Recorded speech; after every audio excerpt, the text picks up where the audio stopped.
Okay, welcome back. Our next discussion concerns carcinogenesis, and the basic idea behind this discussion is that tumor is driven by DNA mutations. It's one of the central principles of cancer biology, and that is that it's mutations that results in the formation of cancers. And so what we'd like to understand in this section is, number one, what are some of the agents that result in mutations? Number two, what are some of the key regulatory systems that get mutated? And what are some of the particular mutations that might be associated with cancers that we would commonly see clinically? So as you can imagine, this section, this subsection of the chapter is one of the highest yield discussions that we could have. Before we begin, let's remind ourselves that carcinogens are agents that damage DNA. And there are several subtypes of important carcinogens, each of which lends itself to a high-yield discussion for examinations. For example, there are a subset of chemicals that are known to induce DNA damage that can result in cancer formation. There are a subset of oncogenic viruses that can induce DNA damage resulting in cancer formation. And radiation also has the ability to induce DNA damage, which would then subsequently result in the formation of a cancer. I've summarized it with a bunch of high yields in a table in your text, and so we're going to use this table to list each and every one of these chemicals and the different tumors that they are associated with. Generally speaking, I hate tables, I hate laundry lists, I hate memorizing, but unfortunately, we actually have to go through each and every one of these here. And some of them will hopefully make sense as we go through them, and I'll try to make it as painless as possible. But what I would recommend at this point is, this may be projecting slightly small on your screen, and so probably it would be best for you to refer to the text as I walk you through this, and then you can make notes in the sidebar as appropriate. So let's start with number one. The first chemical are aflatoxins. This is actually relatively high yield, and the reason it's high yield is because aflatoxins are an important cause of are an important relationship, or have an important relationship to hepatocellular carcinoma. Now, you may have never heard of this, but hepatocellular carcinoma is, in some countries of the world, especially in some countries in Africa, is actually the most common cancer seen in those populations. And the reason is based on this notion of aflatoxins.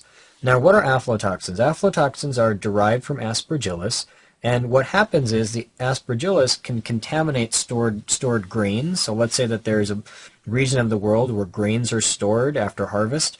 Aspergillus can contaminate those grains, and a byproduct of aspergillus would be the production of aflatoxins, and those aflatoxins can increase the risk of hepatocellular carcinoma. So it actually is a very high yield association, and that's why I placed it here in your chart. The next chemical are alkylating agents, and alkylating agents, they increase the risk of leukemia and lymphoma.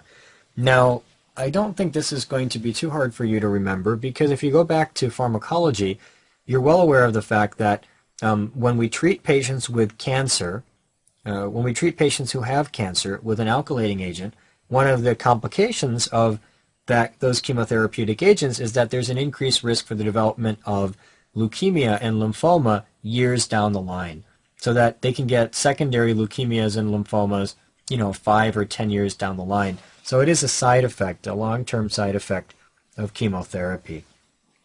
So that's sort of a pharmacology tie-in. The next of the chemicals that is important is alcohol. Alcohol is a carcinogenic agent. It is related to squamous cell carcinoma of the oropharynx.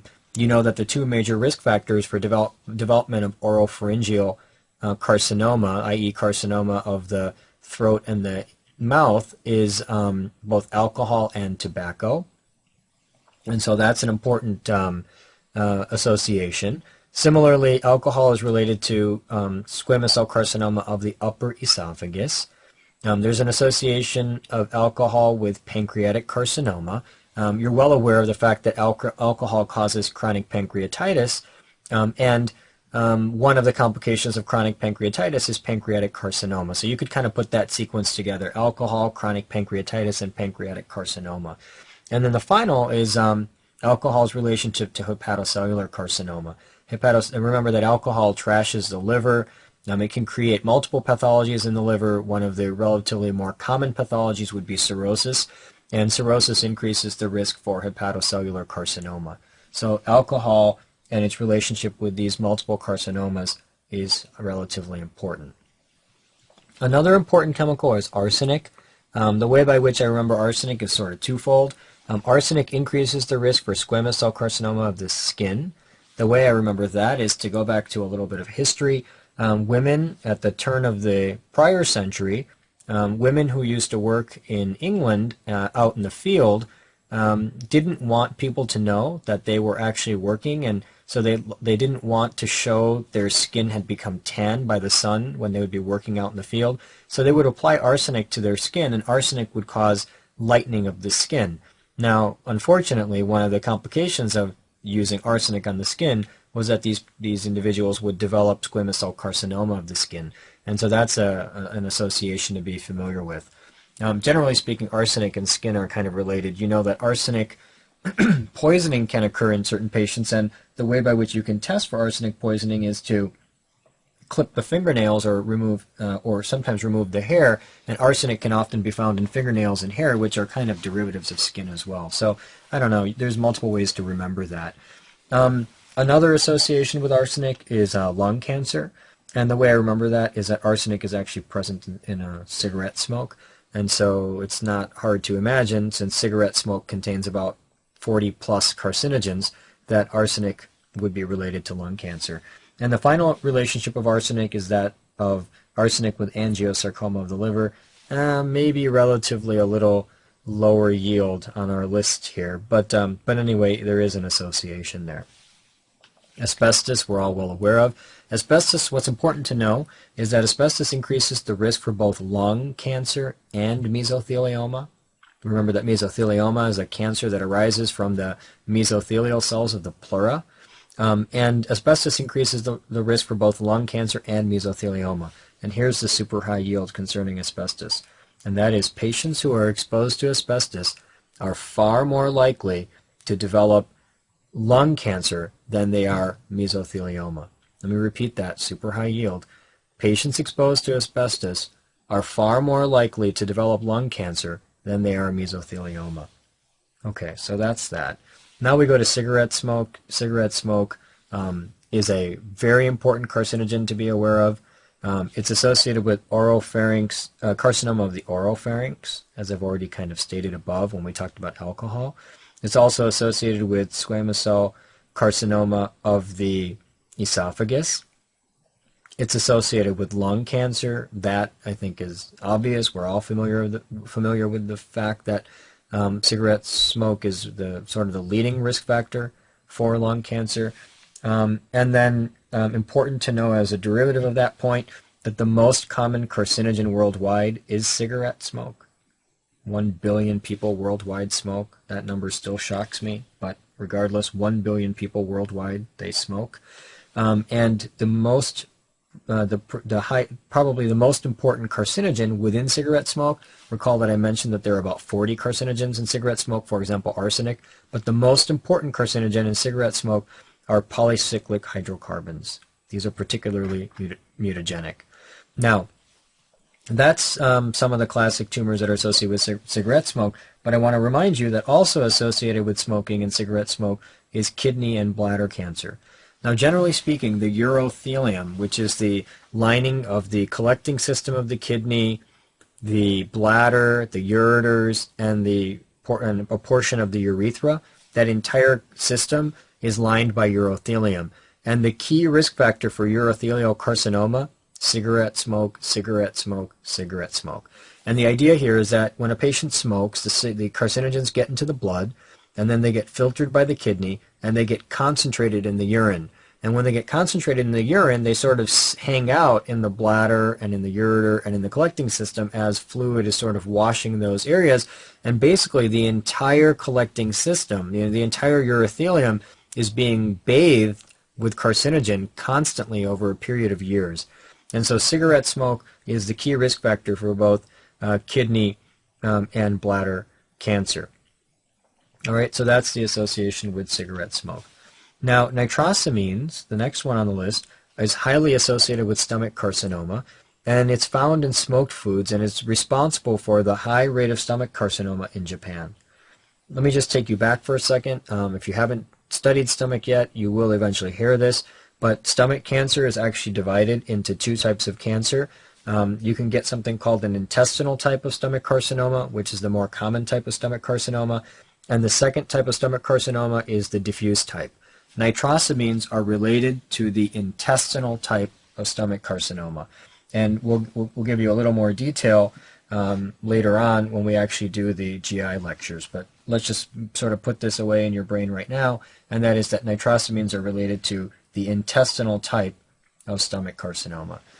Naphthylamine is associated with urothelial carcinoma of the bladder, and it's also a derivative of cigarette smoke. So again, the same concept here, and that is that cigarette smoke contains multiple carcinogenic agents, not each of which, but the key ones of which you should be familiar with, and polycyclic hydrocarbons, particularly related to, are particularly carcinogenic, arsenic, and creating squamous cell carcinoma of the lung, and then naphthylamines related to urothelial carcinoma of the bladder.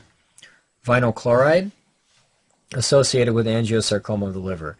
And this is important because it was an important epidemiological study that determined this association. Basically, there were a group of workers that were exposed to vinyl chloride, and a large number of them developed angiosarcoma of the liver.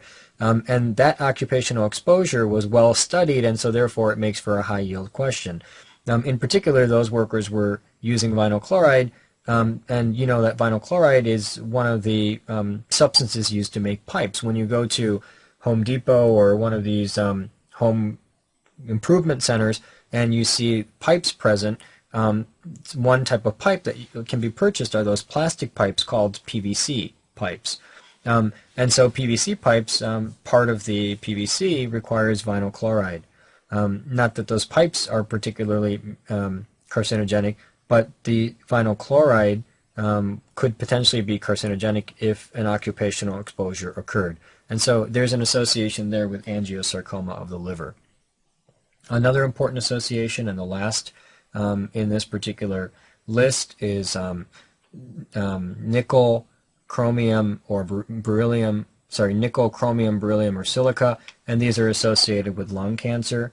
And again, these are occupational exposures, and they increase the risk for formation of lung carcinoma. Now, the second category of carcinogenic agents are oncogenic viruses, and each of these are super high yield because they're related to microbiology and because they can tie into to the molecular biology of cancer as well. So let's walk through them one by one. First of all, EBV. So EBV is associated with nasopharyngeal carcinoma. That's the first association, and the classic patient who develops EBV nasopharyngeal carcinoma is, number one, a Chinese male. That's sort of the classic one that shows up on examinations. And number two, an African individual. So these are the two patients that are particularly prone to EBV-related nasopharyngeal carcinoma. Again, Chinese male and an individual of African descent. Not descent, I should say, an individual who is in the region of Africa, and so those are individuals who may develop nasopharyngeal carcinoma. Classically, nasopharyngeal carcinoma presents as a neck mass because the tumor very early metastasizes to local regional lymph nodes, and so the classic presentation is a neck mass in a Chinese male. Okay, so that would be an example of an EBV-induced tumor. EBV is also associated with Burkitt lymphoma. Burkitt lymphoma will be discussed in detail when we do your heme or white blood cell discussion, and it's also associated with CNS lymphoma in AIDS. Another important oncogenic virus is HHV8, human herpes virus subtype 8, and this is associated with Kaposi's sarcoma. Kaposi's sarcoma is a tumor of endothelial cells, The patients classically present with these purplish raised lesions, usually on the skin, and there's kind of three subtypes of patients that get Kaposi's sarcoma. The first are Eastern European males, older Eastern European males. They get Kaposi's sarcoma of the skin, and the treatment for those patients is to simply excise the Kaposi's sarcoma, and they will respond very well to that simple treatment of excision. The second group of patients that get Kaposi's sarcoma are AIDS patients, and the treatment for Kaposi's sarcoma in AIDS patients is to treat the virus by giving antiretroviral agents that will boost the CD4 positive T cell count, which will then subsequently allow the immune system to destroy the HHV infected cells, and the immune system, once boosted, will actually destroy the tumor. And the third group of patients that get Kaposi's sarcoma are patients who have transplants because they're immunosuppressed, and the way by which we treat those patients is to simply reduce the immunosuppression slightly, which then allows the immune system to be which then empowers the immune system of the patient to actually go in and kill the HHV8 infected cells, again allowing for resolution of that tumor. And so that's a little bit about Kaposi's sarcoma. Another important relationship is hepatocellular carcinoma, which with hepatitis B virus and hepatitis C virus. Hepatitis B virus is a DNA virus, and hepatitis C virus is an RNA virus, but that's a little bit of microbiology. Human T cell leukemia virus 1, HTLV1, is associated with adult T cell leukemia lymphoma. We'll talk about that in more detail when we do your white blood cell lectures, but that's an important association. And then finally, high-risk HPV, subtypes 16, 18, 31, and 33, those are associated with squamous cell carcinoma of the vulva, vagina, anus, and the cervix. And they're also associated with adenocarcinoma of the cervix.